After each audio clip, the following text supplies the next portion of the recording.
If you want to get better at whatever you're doing, if you want to add value to yourself, if you want to improve, you have to stop giving a fuck what people think. If you're waiting until you feel ready or confident before you begin something, you're probably going to be waiting forever. You don't want people to see you putting in the effort when you don't know how it's going to end. You fear that you're being judged. You really think of yourself as the spotlight. Well, newsflash, I'm going to tell you this.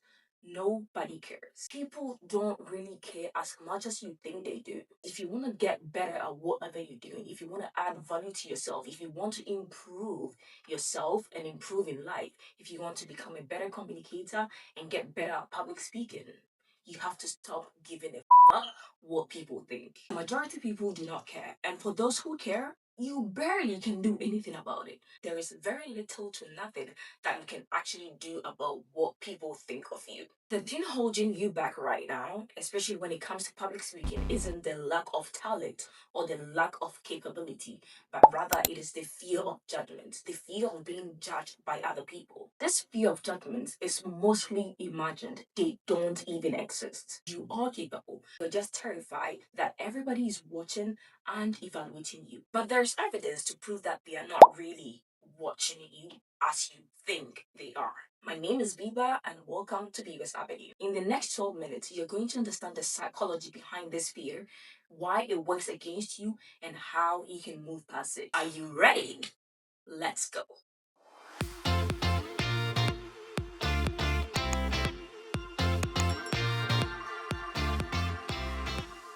First of all, the audience in your head is lying to you. The scrutiny you feel is dramatically inflated by your own perspective.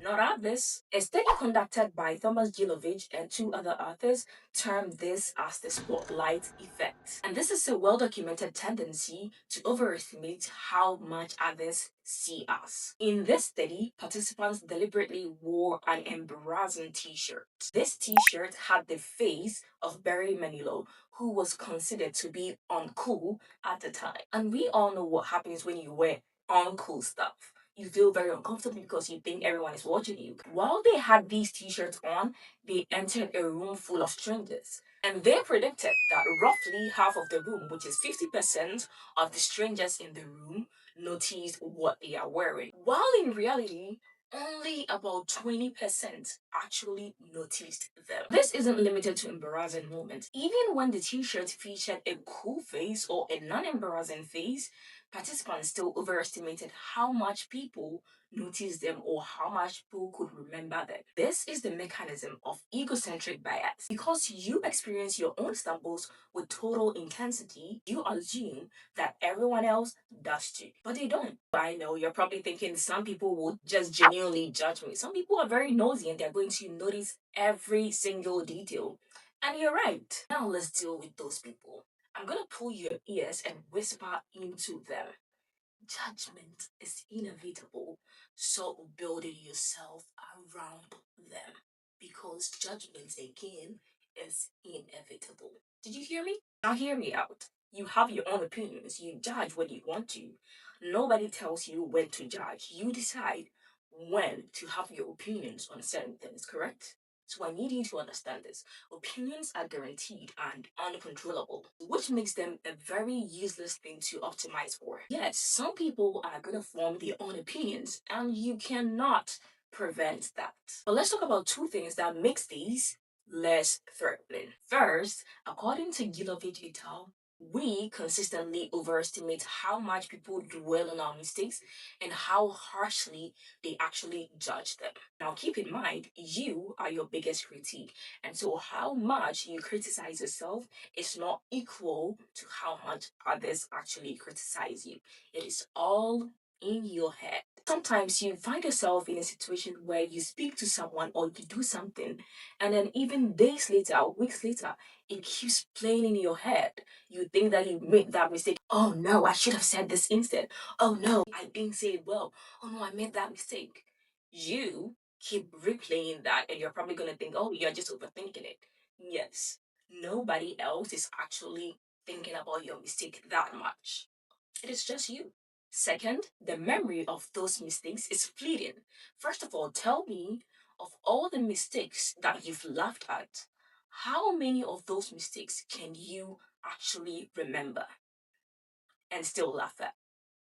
Tell me, I'm waiting in the comment section. I'm going to be reading. Observers' recollection of someone's missteps or mistakes fades considerably faster than you think. Now, listen clearly. If judgment is both inevitable and short lived, then organizing your communication or living your life around it is more like building on the sand. There's no point. What I'm driving at is to release the outcome that you were never able to control in the first place. Obviously, if you live with this kind of thoughts, this fear of judgment is more of a weight on you. It's very heavy. And so I'm going to help you lift off this weight. So listen up. Confidence is a byproduct, not a prerequisite. I'll say that again. Confidence is a byproduct, not a prerequisite. Therefore, if you're waiting until you feel ready or confident before you begin something, then I'll tell you this. You're probably going to be waiting forever. Yes, you're probably going to wait for the rest of your life. Those people that make speaking look effortless, or they do certain things that you think, oh, they are doing it so effortlessly. They got there by doing those things that you call, oh, I'm doing it badly, oh, I can't do it well. They did it not well to get well. They were speaking badly, they were making their mistakes. They did it publicly and repeatedly until they got better, until it stopped scaring them. So just doing it when you're even afraid, when you're even scared of doing it. Do it scared. The spotlight effect becomes a practical asset here. Because remember, people barely register and quickly forget your imperfect attempts or your mistakes. I'm going to tell you some steps you can practice to get better. First of all, speaking to the camera daily for 60 seconds. And I'll tell you what, this is one that I can testify to. This is one that I can attest to because I have done it. I have been in front of the camera for 7 years, as long as I can remember. And when I look back at my videos in previous years, I can tell that they were not good as they are now. I actually tried acting, and at the time I thought it was good, but when I look back at it now, it's not so good.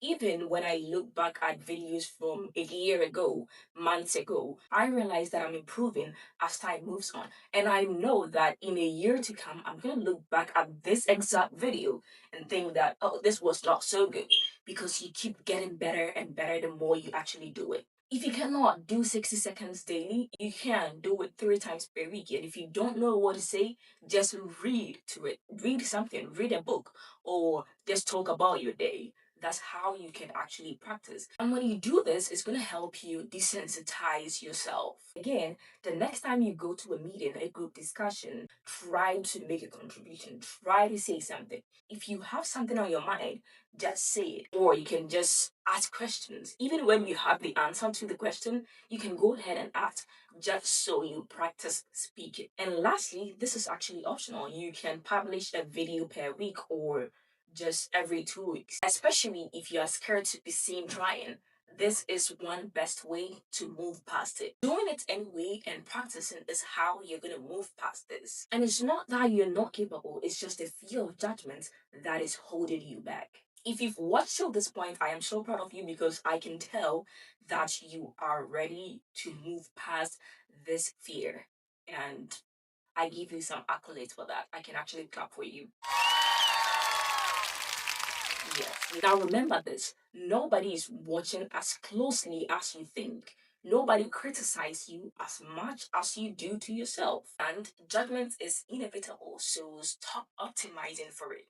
Practicing, doing it scared, doing it afraid, doing it anyway is the only way to move forward or move past this. Don't get me wrong, the goal here is not to become furious, but rather to stop letting imagined audience write your story for you. I want you to go to the comment section right now and tell me that one situation or a speaking situation that you've been trying to avoid due to the fear of judgment. And tell me about your plan to move past this. And if you haven't already, I urge you to subscribe to join the Bibes Avenue family so that we can add value to ourselves together. And until next time, and I mean this when I say it, your voice is your power, and I'll see you soon.